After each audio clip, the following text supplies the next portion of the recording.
Alright, on to stage 2.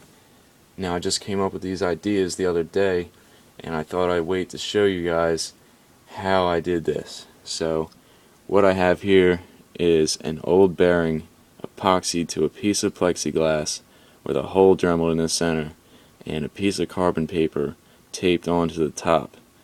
So what I did was I took the crank and I took an old bearing ball and I put the ball in the center of the crank pin. Then I took the bearing, slipped it over top of the shaft, and then pressed down to indent the paper and scribe a circle like a ballpoint pen. Take that off, take off the paper,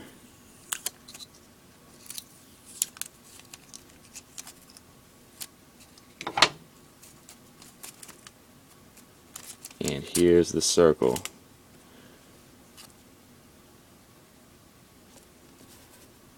Alright, now I'm going to measure with the digital calipers and show you guys that this is 32 millimeters of stroke.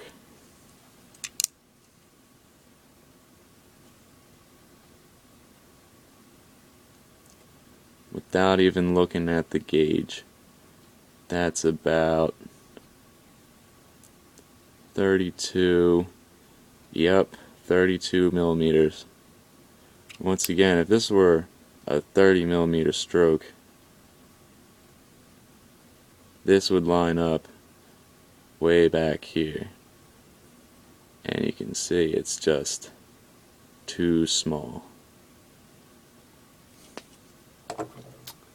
Alright, the next way that I measured was I took the case, slipped the crank through, and put the cylinder on top.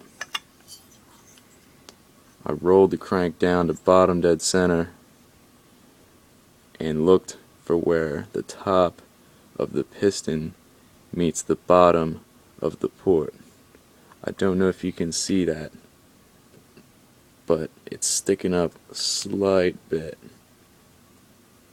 So I'm going to remember that and then roll it up to top dead center, and then using this fine tip marker I'm going to draw a little line on the bottom of the port, right where the top of the piston was, at bottom dead center.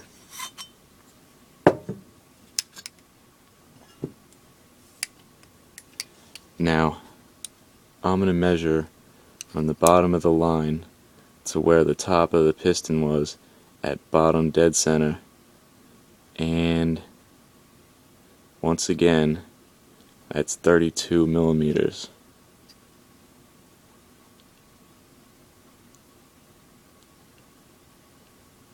So there you have it. Time and time again, all the measurements add up. I'd like to see if your guys' cranks measure the same.